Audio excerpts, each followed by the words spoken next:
Hola, estudiantes! Today we are going to be learning something new.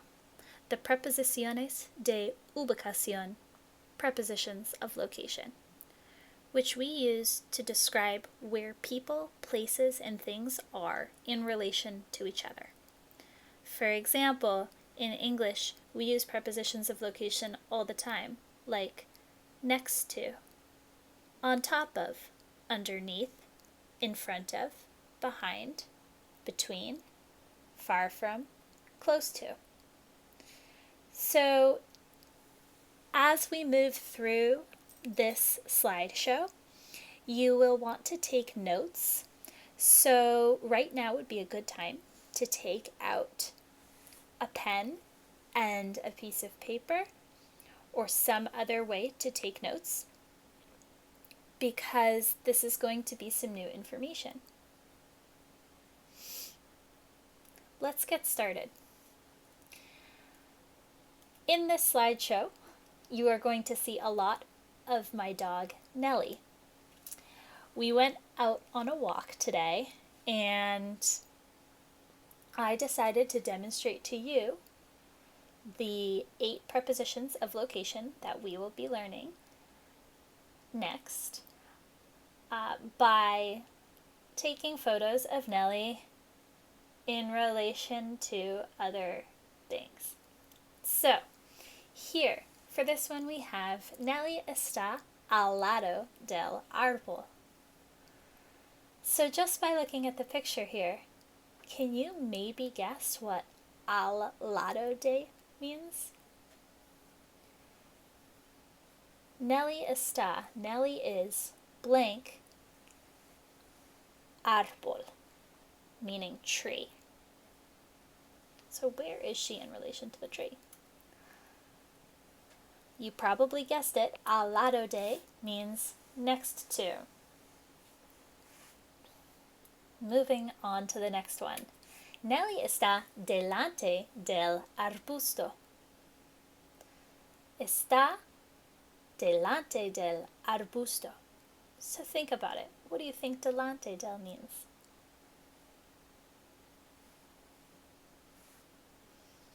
Well, we know arbusto means bush, so Nellie is in front of. In front of.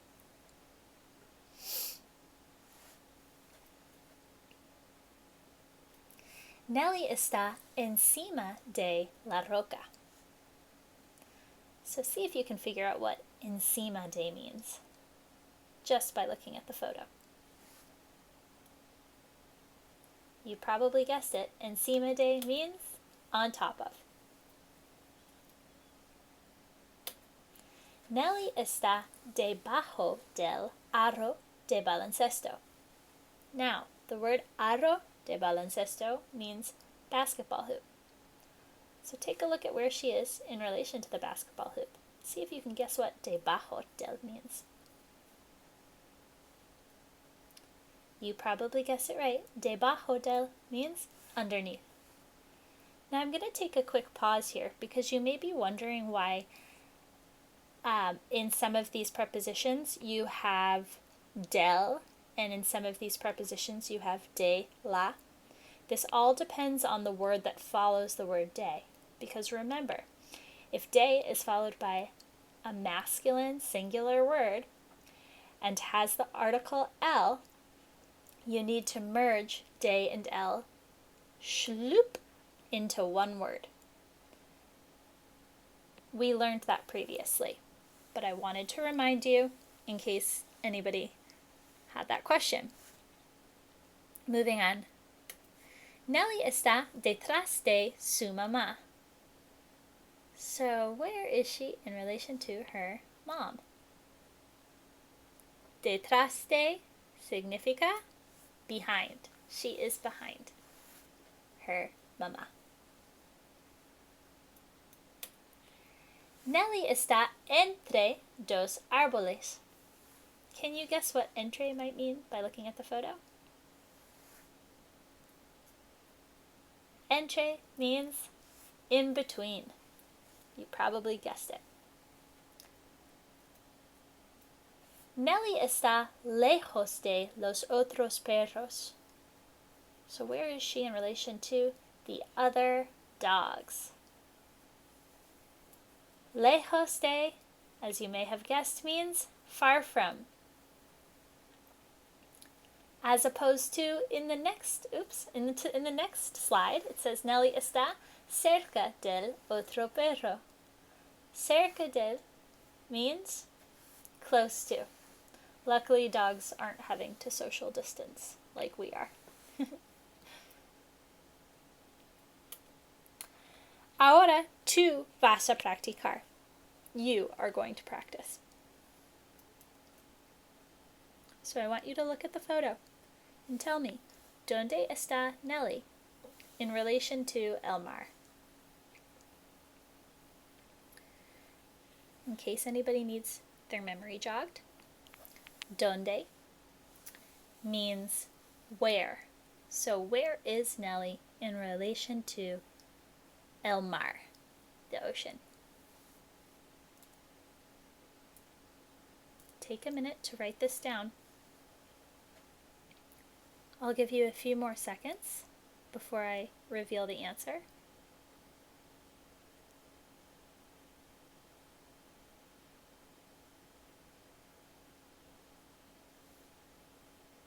If you need more time, press pause now, because I am going to pull up the answer here. Nellie está delante del mar. Nellie está delante del mar. She is in front of the ocean. ¿Dónde está la casa in relation to Nellie? So you're going to write this one down. I'll give you a little bit of time to think about it and to write it.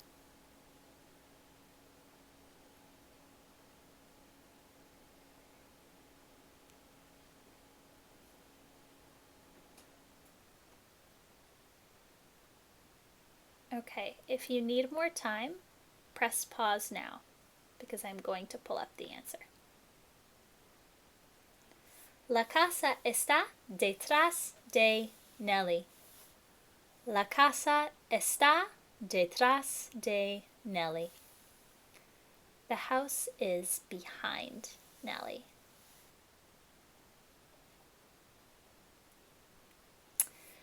¿Dónde está Nellie in relation to la cama? La cama is the bed.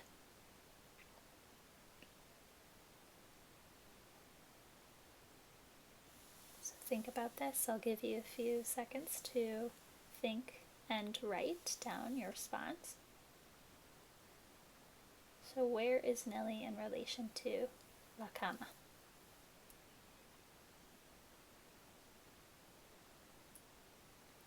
Alright, I am going to pull up the answer now, so if you would like to pause, do so now.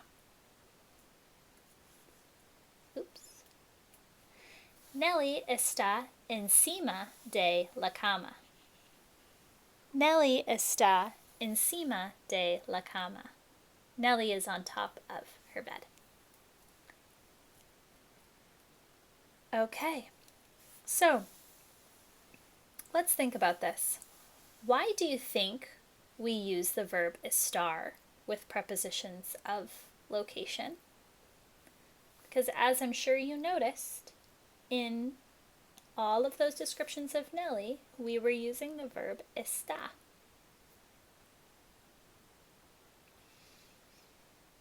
Some of you may have already come up with the answer by now, but some of you may need a little bit of a memory jog. So let's take a look. Earlier in the year, we learned about the verb ser, which we use for the date, to talk about someone's occupation, to describe characteristics, to tell the time, to talk about where somebody is from, and to talk about relationship. The acronym DOCTOR stands for date, occupation, characteristic, time, origin, and relationship. as opposed to the verb estar, which we also learned in comparison to ser earlier in the year, which we use to describe position, location, action in progress, condition, or emotion. Now, let's take a closer look. Position and location, all right, are part of the acronym PLACE to help us remember when we need to use the verb estar. Position and location. So when we're talking about prepositions of location, it's very clear here that we need to use the verb estar. Remember the little poem, How You're Feeling Where You Are? Always use the verb estar. There you have it. Okay? So just to reiterate here, if I am going to say, I am a teacher, I need to use the verb ser. Why? Because I am describing my occupation. That's the first O there in the doctor acronym, which helps us remember when we need to use the verb ser. So I'm not going to say, yo estoy profesora. No. I'm going to say, yo soy profesora. So I'm using the verb ser. On the other hand, if I say, I am in my house, I'm not going to say, soy en casa. No, because clearly I'm talking about my position or my location, which is part of the place acronym that tells us when we need to use the verb estar.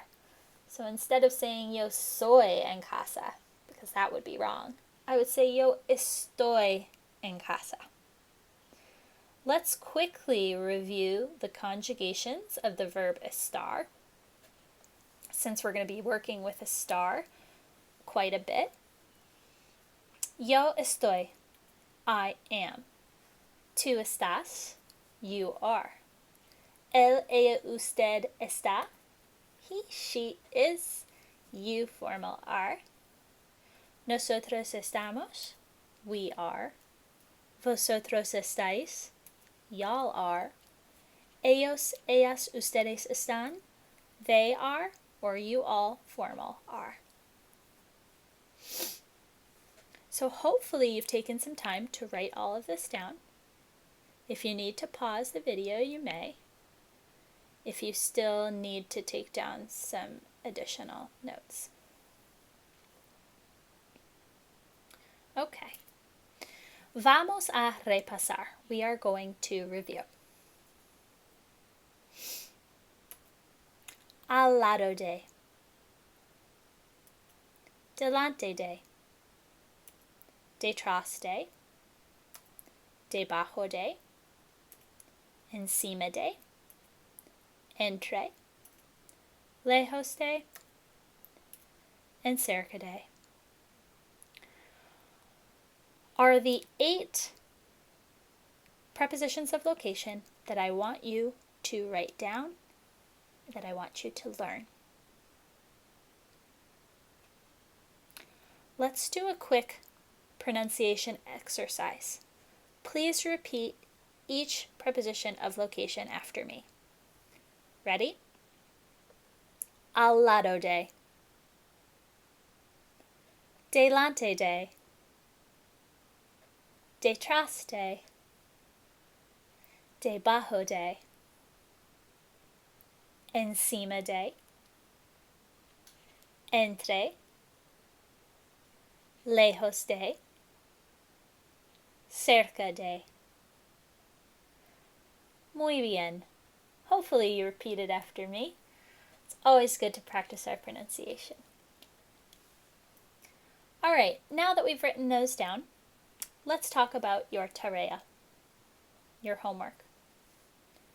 First, I would like you to take 8 photos that show where people, pets, or things are in relation to other people, pets, or things, just like I did with Nellie on our walk today. I encourage you to do this afuera. Does anybody remember what afuera means? It means outside, especially if the weather is nice, but you don't have to. If you do go outside, keep social distancing rules in mind. Then, put the photos into a Google Slide presentation.